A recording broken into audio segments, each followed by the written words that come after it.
गुढीपाडव्याचा सण आता उभारा रे सर्वात आधी सर्वांना गुढीपाडव्याच्या खूप खूप शुभेच्छा. आज मी सकाळीच उठली आणि दारामध्ये पाणी वगैरे घातलं आणि मग कारण की लवकर लवकर कामं उरकायचे होते. रांगोळी वगैरे दारामध्ये छान काढून घेतली. जास्त वेळ नव्हता. कितीही लवकर उठावं तरी तेवढाच वेळ होतो आणि घाईघाई पण केलं तरी तोच वेळ होतो. म्हणून मी उठली सकाळी लवकर, पण माझं काही लवकर आवरतच नव्हतं.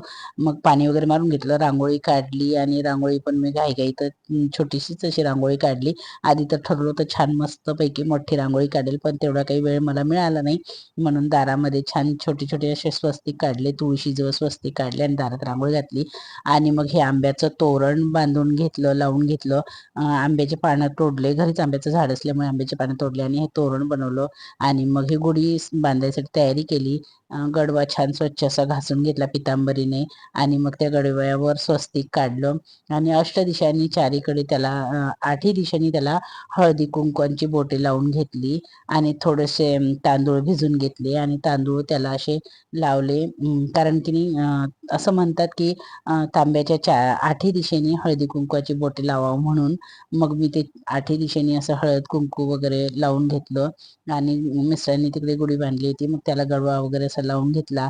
छान गुढीला अशी पिवळी साडी लावली आणि गाठी लावली आणि आंब्याच्या डहाळा पुन्हा निंबाच्या डहाळ्या त्याला बांधल्या आणि हार घातला आणि अशी ही गुढी उभी केली. आणि गुढीसोबतच मी हा भगवा झेंडा पण लावला. दरवर्षी मी हा भगवा झेंडा गुढीसोबत लावत असते प्रत्येक गुढीपाडव्याला. कारण की म्हणतात असं की घरी जर आपण हा झेंडा लावणं खूप शुभ असतं म्हणून. म्हणून मग मी हा झेंडा पण लावला आणि मग गुढी पण लावली. गुढीची पूजा आम्ही दोघांनी पूजा करून घेतली. छान आरामशीर आमची अशी पूजा झाली. पण घाई खूप झाली होती, पण तरी पण पूजा छान झाली. आरती वगैरे ओवाळून घेतली आणि झेंड्याची पण पूजा करून घेतली. मग सगळं पूजा वगैरे छान आरामशीर झाली.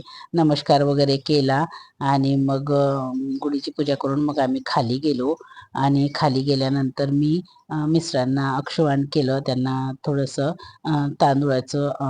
तांदूळाचे दाणे थोडेसे कुंकवामध्ये भिजून ते लावले आणि खाली गेल्यानंतर मग आईला नमस्कार केला. आईचा आशीर्वाद घेतला. आता हे नवीन मराठी वर्ष म्हणून. आणि आईला खूप भूक लागली होती कारण खूप उशीर झाला होता. मग मी घाईघाईतच आप्पे बनवले, कारण रात्रीच मी आप्याचं पीठ भिजू घातलं होतं. ते आता मी पटकन आप्पे बनवून घेतले आणि मग स्वयंपाकाला लागली. मग चेंज पण नाही केलं, कारण म्हटलं नाही लवकर स्वयंपाक झाला पाहिजे, खूप उशीर होईल. कारण हे करता करताच मला ऑलरेडी खूप उशीर झाला होता. मग मी काय करावं आणि काय नाही, भाजीचं मला काही समजत नव्हतं. तर आधी तर मी ठरवलं होतं पुऱ्या आणि आलूची भाजी वगैरे करायची म्हणून. पण आई म्हटली नको तेलकट काही करू नको बाई म्हणे, तर उन्हाळ्यासारखं वाटतं तेलकट येणे अजून पाणी पाणी जीव करतं. म्हटली वड्याची भाजी कर आणि साधे आपले तेलाचे पराठे करून घे म्हणून. मग मी तसंच केलं. कांदा वगैरे चिरून घेतला आणि वड्याची भाजी बनवायसाठी घेतली आणि सोबतच मी अशी कणिक पण मळून घेतली. कारण असं वाटत होतं कधी लवकर लवकर कामं होतात. मिस्टरांना पण भूक लागून गेली होती. त्यांनी तर नाश्ता पण नव्हता केला आणि मी आणि मुलीने नाश्ता वगैरे केला. आईला नाश्ता दिला होता, पण त्यांनी काही खाल्लं नव्हतं म्हणून म्हटलं लवकर. आणि 12 वाजायच्या आत नैवेद्य पण झाल्या पाहिजे म्हणून मग मी लवकर लवकरच करायला घेतलं. कणिक वगैरे छान मळून घेतली आणि वड्या भाजून घेतल्या तेलावर. आई म्हटली की थोड्याशा वड्या अशा भाजून घेतल्यानं त्याची टेस्ट खूप छान येते म्हणून. म्हणून मग मी त्या वड्या पण तेल थोडंसं टाकून भाजून घेतल्या.